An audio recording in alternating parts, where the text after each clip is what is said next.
Bonjour tout le monde, salam alaikum. J'espère que vous allez bien, j'espère que vous vous portez bien, j'espère que vous avez bien commencé cette journée du 14 octobre 2023. Moi, je la commence pas bien, je vous dis la vérité, je ne la commence pas très bien, n'est pas bien du tout, parce que je vais aborder un sujet dont j'ai horreur de parler. Sarahatan, je suis mal à l'aise, profondément mal à l'aise quand je parle des services de sécurité en Algérie, notamment des services secrets algériens et des scandales qui les déstabilisent ou de certaines pratiques scandaleuses de certains responsables ou de ce qui se passe dans cet appareil sécuritaire très sensible du pays. J'ai toujours une valeur, j'ai toujours trouvé scandaleux, honteux et humiliant pour notre chère Algérie de parler des certains dossiers sensibles de l'appareil sécuritaire le plus stratégique du pays. Dans tous les États du monde, les services secrets sont un appareil stratégique, il y a un pilier de la sécurité nationale, il y a un pilier de la légitimité constitutionnelle, il y a un garant de la sécurité nationale, dans tous les pays du monde, même dans les démocraties les plus avancées. Rares sont les pays, je dis bien rares sont les pays, où le linge sale des services secrets, où les scandales des services secrets sont ébruités, médiatisés sur les réseaux sociaux, sur Internet, dans certains médias. Et c'est une honte pour l'Algérie et c'est un facteur de déstabilisation. Donc, c'est un sujet que je n'aborde pas avec plaisir, mais il y a certaines informations que vous devez connaître, il y a certaines vérités qui doivent être dites. Le tir national d'alarme. En Algérie part, nous ne voulons pas le sensationnalisme, nous ne voulons pas faire du buzz, nous ne cherchons pas les clics. Ce que nous voulons, c'est d'abord préserver l'intérêt général de notre pays, défendre l'avenir de l'Algérie, s'enquérir de sa situation et surtout proposer une certaine vision pour sa stabilité. Il y a deux mots de cela sur Internet, comme d'habitude, comme toujours. La dernière fois, j'ai partout, on a enquêté sur les services de renseignement, sur certains de leurs responsables, sur les dérives. On n'a pas enquêté sur les services de renseignement. C'est inadapté, excusez-moi. On a enquêté sur les dérives de certaines personnes qui ont occupé des fonctions sensibles les services de renseignement. Notamment, le service qui cause problème aujourd'hui, c'est le renseignement extérieur. Alors, la situation catastrophique. En Algérie part depuis 2021, voire depuis 2020. Nous n'avons jamais cessé de tirer la sonnette d'alarme sur les dérapages et les dérives et les dérapages et les dérives et les dysfonctionnements et les anomalies qui sont nombreuses dans l'exercice des activités de la direction du renseignement extérieur. Encore une fois, l'histoire des services secrets en Algérie est très compliquée.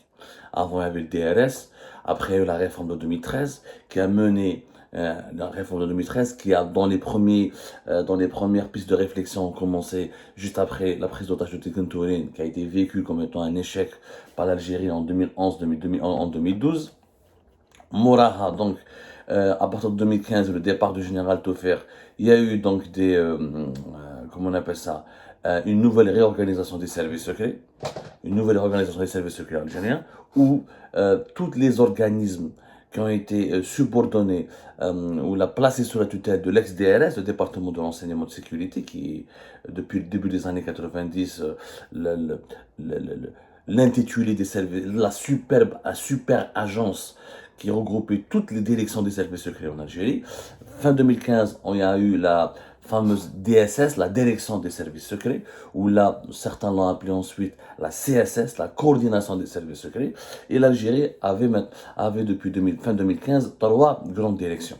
L'EHOMA, direction de la documentation de la sécurité extérieure, direction générale de la sécurité intérieure et la direction du renseignement technique, la DGRT. Toutes les directions qui ont les services secrets, la SCORAT pour lutter contre le terrorisme, la DCSA, Direction centrale de la sécurité de l'armée à l'état-major, la SCORAT, le service de coordination opérationnelle de renseignement antiterroriste, qui était l'unité d'élite de lutte contre le terrorisme, a été intégrée au sein de la DCSA. Il y avait certains services ou certains organismes des services secrets qui ont disparu, qui ont changé d'appellation. Par exemple, il y avait il y avait une direction chargée uniquement de la relation de la presse et gérer la presse étrangère et nationale. On l'appelait le Centre de communication et de diffusion, qui a disparu. Le DRS, auparavant, avant cette réforme de 2013, avait aussi le service de police judiciaire qui était sous son aile. كان le groupement d'intervention spéciale, le fameux GIS, اللي عطاوه من بعد l'armée, la gendarmerie nationale. Bon, il y a eu des réformes, il y a eu, ما ندخلوش في l'histoire des services secrets, لازم لنا une émission entière de plusieurs heures باش نحكوا عليها, des réformes qui étaient ambitieuses, par certains aspects, ils ont été une réussite. Malheureusement, par d'autres aspects, ils n'ont pas été une réussite. Ils ont abouti à une déstructuration et, comment dirais-je, à un affaiblissement de nos services secrets qui, malgré malgré la part sombre de leur histoire, sont restés un élément fondamental et un élément important dans la préservation de la stabilité du pays et de la sécurité nationale. Nous, les services secrets depuis 2020, depuis 2019, la crise politique de 2019 et l'emprisonnement du dernier patron des services secrets, qui était coordinateur mais qui était lui-même le patron, le général-major Bachir Tartag, en mai 2019, l'Algérie n'a pas de patron. Les services secrets de l'Algérie, pour le moment, l'État algérien n'a pas nommé, ou n'a pas pu trouver un consensus qui aurait pu aboutir à la nomination d'un patron à la tête des services secrets. Du coup, les 3 directions principales de nos services secrets naviguent à vue, chacun avec son propre patron. Ils ne travaillent plus dans la cohérence, il n'y a plus de cohésion, beaucoup de luttes de clans, parce qu'il n'y a pas de patron, donc le poste est vacant, tout le monde veut devenir patron, tout le monde aspire à devenir le directeur et le patron des services secrets. Des clans se sont formés, des clientélismes, complotistes, manœuvres de déstabilisation, des coups bas, et depuis 2020, la situation, elle est catastrophique au sein des services secrets. Qu'est-ce qui s'est passé pour le sujet d'aujourd'hui? Ça, c'était l'introduction, je fais un petit peu le contexte dans lequel nous avons été amenés à enquêter sur ce sujet. Donc, l'attaque de Tigrintouné, c'était en janvier 2013. Voilà. Et c'est ce qui a poussé, je voulais juste vérifier, insister sur ce détail, c'est ce qui a, l'attaque de Tigrintouné et son bilan très meurtrier, c'est ce qui a poussé vers la réforme des services secrets. Depuis 2 mois, sur YouTube, tout le linge sale du renseignement extérieur a été diffusé. Amir DZ, c'est lui à l'origine de ces révélations fracassantes, a fait plusieurs émissions sur YouTube. Il les a diffusées même sur TikTok, sur Facebook, si je n'abuse pas. Ou les problèmes qui sont au sein de la direction générale de la documentation de la sécurité extérieure. La DDSE, la DGDSE, mais son nom commun c'est la DDSE, qui est le renseignement extérieur. Le renseignement extérieur, son principal champ d'action, c'est de lutter contre les menaces qui peuvent provenir de l'étranger. Le renseignement intérieur fait du contre-espionnage, il lutte contre les espions étrangers qui peuvent entrer en Algérie. Le renseignement extérieur, il lutte contre les menaces qui pèsent contre l'Algérie depuis l'extérieur. La DDSE, c'est une direction importante, faut que vous sachiez pourquoi les enjeux sont importants. Parce que la DDSE, la DGSE en Algérie a plus de moyens et d'éléments humains. Sauf que la DDSE, elle est plus prestigieuse. Pourquoi? Parce que la DDSE, dans les ambassades d'Algérie les plus importantes à travers le monde, il y en a dans une vingtaine de grands pays à travers le monde, dans chaque ambassade, il y a un bureau de sécurité. C'est-à-dire, il y a un responsable des services secrets désigné par la DDSE qui doit diriger ce bureau de sécurité de l'ambassade d'Alger. C'est le cas à Paris, c'est le cas à Moscou, à Washington, c'est le cas dans plusieurs dizaines trentaine de pays. J'avais le chiffre exact, mais je l'ai. Tous les grands pays du monde, dans tous les grands pays du monde, c'est-à-dire les grandes puissances régionales et internationales, les ambassades d'Algérie dans ces pays-là ont un bureau de sécurité, c'est le bureau des services secrets, dirigé par un responsable de la DDSE qui est détaché depuis Alger et qui a le statut de diplomate, donc il a le privilège, il a les salaires en devise, il a la prise en charge, il a la voiture, il vit à l'étranger dans ces grands pays-là, et sa mission est de coopérer avec les services secrets de ces pays-là et de travailler aussi dans le domaine sécuritaire, c'est-à-dire que les bureaux de sécurité, ils ont leurs agents, ils ont leur équipe qui mène à fait Paris. C'est eux qui enquêtent sur les opposants algériens en France, ils les suivent, ils les traquent, ils font des rapports sur les menaces, sur les groupes politiques algériens en France, ils travaillent sur ils enquêtent où là, ils essaient d'espionner, parce que ça, les services secrets, c'est d'espionner, c'est d'enquêter, c'est d'obtenir des informations ultra secrètes sur les personnalités françaises d'origine algérienne ou la franco-algérienne. Leur boulot, c'est d'enquêter et de s'enraciner dans le pays avec lequel l'Algérie a des partenariats importants, elle a des intérêts politiques et économiques importants, pour justement, normalement, leur but est de protéger les intérêts de l'Algérie et de fournir une information importante ou là des données importantes à la diplomatie algérienne, à l'état-major de l'armée et à la présidence algérienne pour que l'État algérien puisse adopter une politique internationale, une politique de relations extérieures favorable à ses intérêts.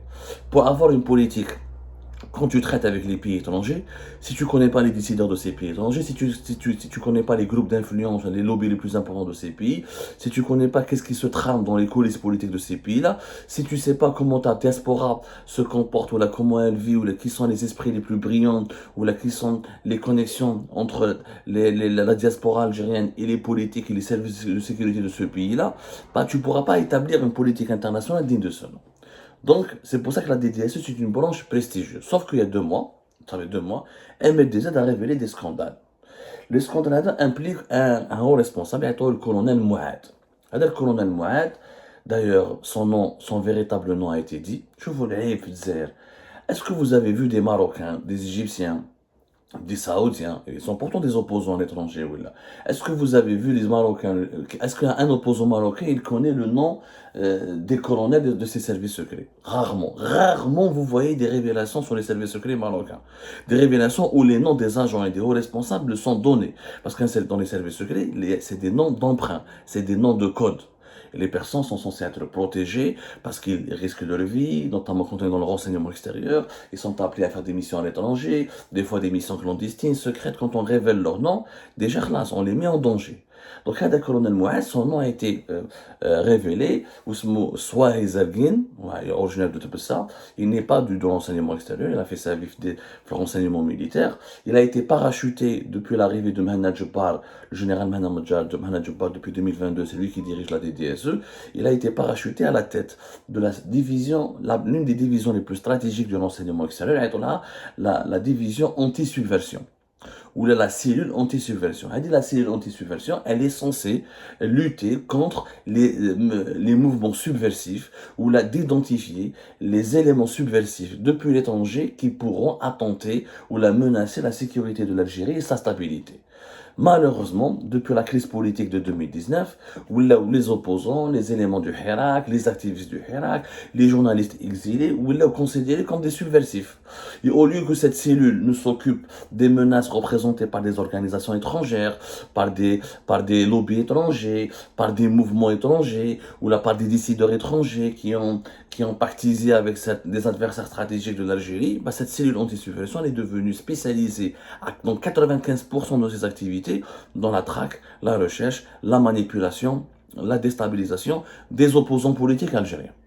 وهذه حكينا عليها احنا في الجيري بارت من ليبوك باسكو اللي كان حاكمها قبل هذا الكولونيل معاد كان حسين بولحيه.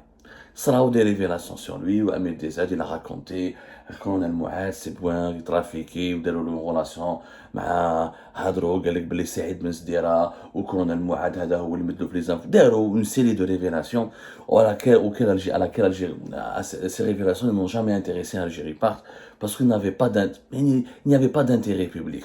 حنا حكينا على الكولونيل حسين بولحيه parmi les premiers وحكينا على les dysfonctionnements de la DDSE ونحكي عليهم à la fin de l'émission depuis l'année 2020 parce qu'il y avait une grave crise d'instabilité, il y avait des pratiques de complot contre parce que certains officiers du renseignement extérieur ont abusé de leurs fonctions, ont abusé de leur pouvoir pour comploter contre d'autres dirigeants militaires et civils de l'État.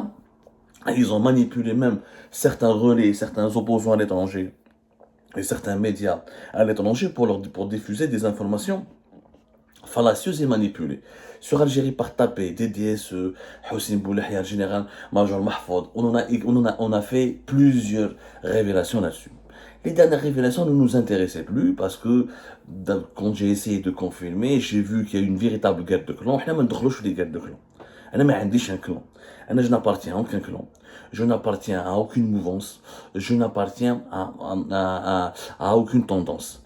Anaya, c'est simple. Je suis un journaliste indépendant. Je travaille sur une information que je juge utile pour l'opinion publique. Quand nous avons parlé de la DDSE et du renseignement extérieur et de ses scandales, ces pratiques scandaleuses ou des scandales de son mauvais fonctionnement, c'était pour dire que la sécurité nationale de l'Algérie est exposée à un grand danger à cause de l'amateurisme, de l'immoralité ou là de l'illégalité de certaines opérations menées par certains officiers. Pour ça, je ne vais pas parler d'un sujet. Moi, je ne critique le colonel Mouad ou le Nahdra Lamhanna Jabbar parce que ils ne s'entendent pas avec un autre officier ou là avec un autre général dans un autre service ou là parce que ما يتفاهمش مع بن شيخ patron تاع la police ou là parce que ما يتفاهمش مع واحد من عند ou là ما يتفاهمش مع بوعلام on n'a pas cette guerre de clan. Pour moi, tout le monde est dans le même sac. Pour moi, tous les dirigeants du régime algérien sont responsables de la faillite du pays.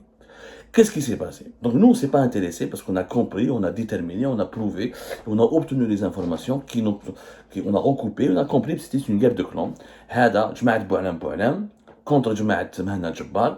Jma'at Boualam, il donnait des informations pour déstabiliser le renseignement extérieur et certains officiers du renseignement militaire parce que l'actuelle équipe des Hakma la DDSE ne vient pas de la DDSE. C'est-à-dire que ce ne sont pas des officiers formés ou ce ne sont pas des enfants du renseignement extérieur. Mahna Jabbar a dirigé le DCSA, qui est le renseignement militaire. L'équipe actuelle vient du renseignement militaire, ne vient pas de la DDSE. Donc, Houma, ou Ma'ajma'at la DDSA, forment le même clan. Contre le clan de Boualam, conseiller du président de la République, un super conseiller, qui aujourd'hui, Abdelmajid Tebboune l'a nommé indirectement l'interlocuteur attitré de tous les services de sécurité au palais présidentiel de Moradi. Il y a aucune guerre de clan binatom. Chacun veut déstabiliser le pouvoir de l'autre, ou ça ne nous intéresse pas. Par contre, pourquoi on en parle aujourd'hui? Parce que nous avons appris qu'il y a un colonel, il y a un qui était ancien consul d'Algérie, qui a été arrêté à cause de cette affaire. Alors nous avons pu prouver, nous avons pu confirmer au cours de notre enquête, ça devient intéressant. C'est que quand il y a quelqu'un de bien placé qui a été arrêté et qui est accusé d'avoir alimenté cette campagne ou d'avoir donné, il a été accusé d'être une source en tout cas, parmi les principales sources qui ont alimenté cette campagne d'attaque, de dénigrement ou là de révélation qui ont déstabilisé l'actuelle équipe dirigeante de la DDS. C'est le colonel Ben Nasser. Le colonel Boualam Ben Nasser, les gens Algérie, on en a déjà parlé. On a déjà parlé, nous en avons parlé, nous l'avons critiqué, nous avons même dénoncé son rôle, c'était en 2020-2021 si je ne me trompe pas, vous pouvez trouver, c'était en 2021, nous en avons parlé le 24 juillet 2021, nous l'avons même dénoncé parce qu'il nous semblait qu'à l'époque il avait dérivé dans sa façon de travailler. Sauf qu'aujourd'hui, Hada Ben Nasser Boualam, ça fait pratiquement 15 jours qu'il est aux arrêts. Il est aux arrêts dans un centre du renseignement militaire, fait Béchar. Béchar, l'une des légions militaires les plus importantes du pays, à la frontière marocaine. Si je me trompe, Béchar, c'est la 3e région militaire. Et dans Manish Ghalat. Laissez-moi confirmer. Ou là, la 3e région militaire. Voilà, 3e région militaire, Algérie, c'est Béchar. Depuis 2021, comment il s'appelle? Depuis 2021, le colonel, c'est la 3e région militaire. Voilà, le colonel Hada Ben Nasser Boualam a été affecté à Béchar en guise de punition. Il a été puni, à son poste, à Béchar depuis 2021. Et pourtant, le colonel Ben Nasser Boualam était le consul d'Algérie à Alicante, de septembre 2019 jusqu'à mars 2021. C'était le consul. Il faut savoir, et c'est important, que certains consuls, que certains diplomates, que certains ambassadeurs d'Algérie sont des éléments des services secrets. Et ça, c'est pas scandaleux. La France le fait aussi, les États-Unis le font, tous les pays du monde le font. L'actuel patron de la DGSE, le plus important service secret français, Bernard Rémy, est un diplomate, il était ambassadeur de France en Algérie et dans plusieurs pays arabes. Lui, il avait la couverture de consul à Alicante, mais il était un officier des services secrets. Il était colonel, colonel. Le colonel Boualam Ben Nasser aussi était le responsable du bureau de sécurité du consulat d'Algérie à Bobigny entre 2010 et 2013. les consulats, comme les ambassades, comme il y a le consul, ils ont le bureau de sécurité dans chaque consulat important, surtout en France, où il y a une grande diaspora algérienne, il y a un bureau de sécurité. Le bureau de sécurité, là, il est dirigé par un officier des services secrets. Colonel Adabou Alam Ben Nasser, il a été mis aux arrêts. Il a été accusé d'avoir été la principale source des fuites, des informations et des manipulations qui sont sorties sur les réseaux sociaux sur Internet par le biais des médias et d'autres médias sociaux concernant les accusations graves qui ont été colportées contre le colonel Mouad, contre son équipe. Donc, Haslo a fait, et d'après nos informations, la troisième, c'est le ministère de la Défense nationale, qui a donc le chef de cabinet, même pas, c'est le chef de cabinet du chef d'état-major de l'armée, Saïd Chengriha, qui a appelé donc le patron de la troisième légion militaire pour ordonner l'arrestation et le placement en garde à vue de ce colonel Ben Nasser Boualem, qui est un ex-consul d'Alicante. Je vois qu'un consul fait à Alicante, il finit son poste à Béchar. Regardez l'instabilité du pays de la NFA, l'Algérie. Alors, sur quelle base? Il y avait un rapport de la DDSE, apparemment une enquête interne, qui accuse donc le colonel Boualem Ben Nasser d'être à l'origine des fuites et des informations scandaleuses qui ont visé, qui ont ciblé l'actuelle direction de la DDSE à travers notamment le colonel Mouad, qui est actuellement le principal collaborateur du général-major Mehna Djebbar et dont le nom a été révélé, les origines, qui a une sur Internet. Quand comme l'Algérie, c'est pas la peine d'avoir. Le Mossad n'a pas besoin d'espionner ou la CIA. Trop le YouTube, le Facebook, toutes les informations sont sorties. L'identité des agents, leur parcours, la composition de leur famille, c'est tout simplement, franchement, ça fait mal au cœur. On ne retrouve jamais ce fléau, ni au Maroc, ni en Égypte, ni dans aucune autre dictature, où pourtant les opposants sont très actifs aussi à l'étranger. Mais ça prouve qu'il y a des problèmes de l'intérieur. Comme il y a des guerres de clans, l'une des caractéristiques qui distingue le régime dictatorial algérien des autres régimes, c'est qu'il y a des guerres de clans de l'intérieur. Et ce sont ces guerres de clans qui alimentent en information des réseaux à l'étranger ou qui utilisent les acteurs de cette guerre de clans, utilisent ces réseaux à l'étranger pour le règlement de compte et pour déstabiliser leurs adversaires. Donc, Hasba a fait le colonel Boualem Ben Nasser. Sauf que le colonel Boualem Ben Nasser est reconnu, est connu comme étant quelqu'un qui a voulu, qui a tenté, qui est des proches de Boualem Boualem. C'est-à-dire l'information aurait été fiable. Et c'est lui qui a fait fuiter ces informations, ils veulent le punir. Ça aurait pu être fiable si le colonel Boualem, pourquoi j'ai enquêté là-dessus, parce que fin mai 2023, on a diffusé une émission intitulée Boualem et les affaires sulfureuses de son fils en Espagne. L'enquête drôlement inachevé, et on a expliqué à l'époque on a cité à l'époque l'ex-consul d'Algérie à Alicante, colonel Boualem Ben Nasser, qui a été appelé et contacté par la DCSA à l'époque en 2020, durant le premier trimestre de l'année 2021.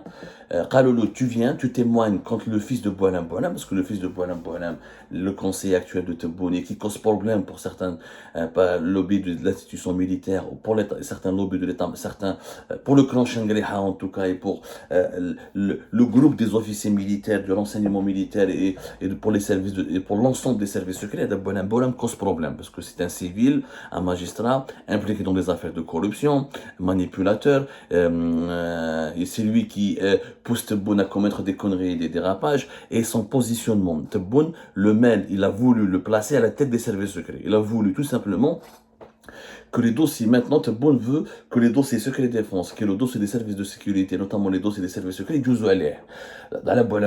coup, les institutions militaires et les services secrets n'en peuvent plus de ce Boualem. Ils veulent se débarrasser de lui parce que pour eux, c'est un élément nuisible, il n'a aucune légitimité, il n'a aucune légalité, et il incarne une nouvelle figure de ce fameux, il ressemble très portrait à Saïd Bouteflika qui n'avait sans aucune légitimité, il veut profiter du pouvoir du président.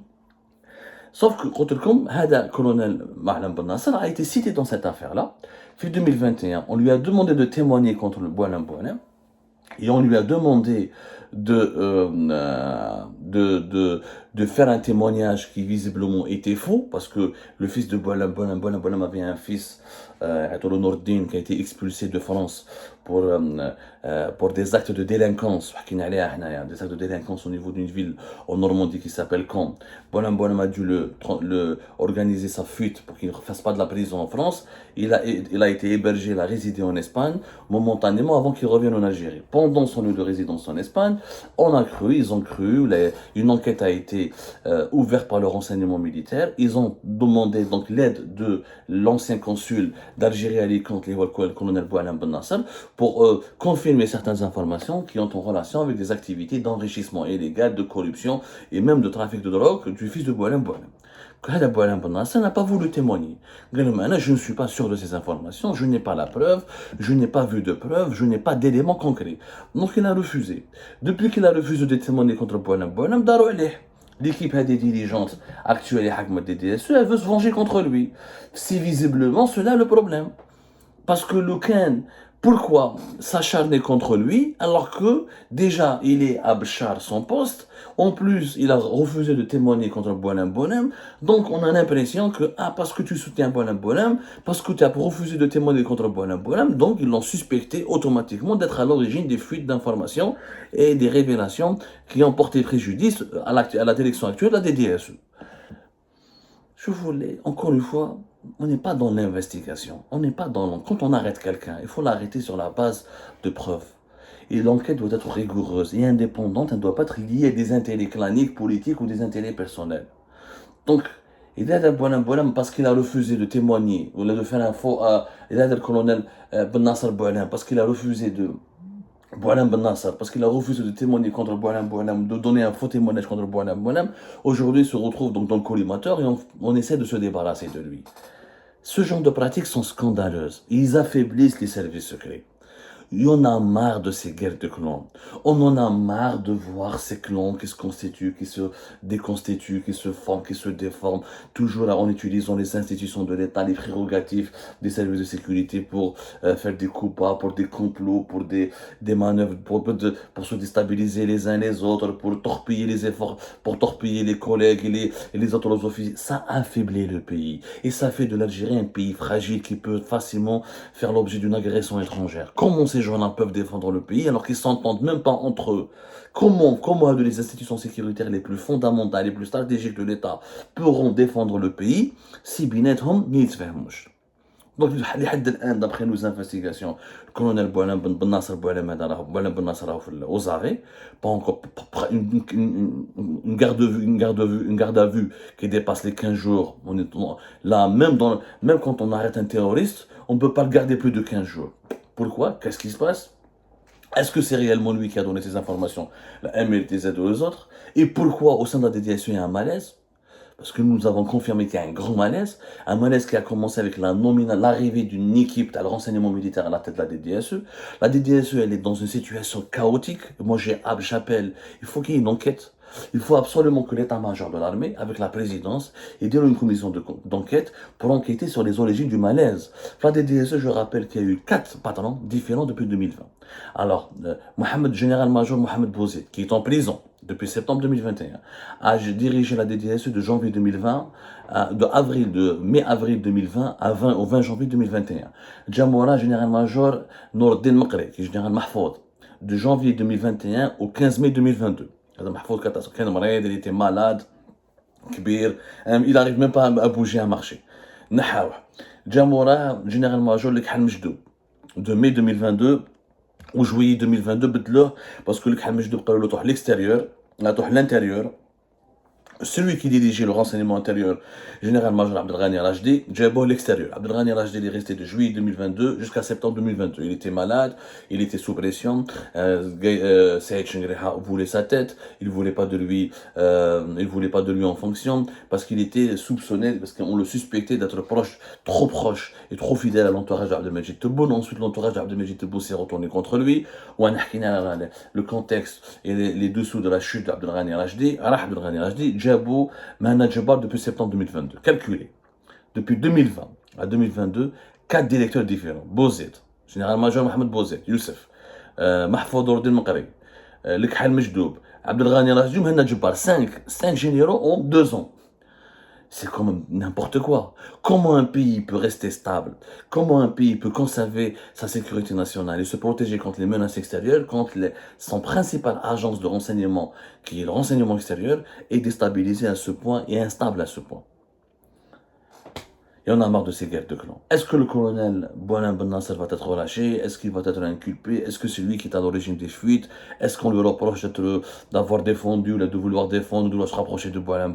En tout cas, ces pratiques doivent cesser. Une enquête interne doit être diligentée en extrême urgence pour mettre fin à ces guerres de clans, encore une fois, qui affaiblissent et qui déstabilisent dangereusement des piliers de la sécurité nationale.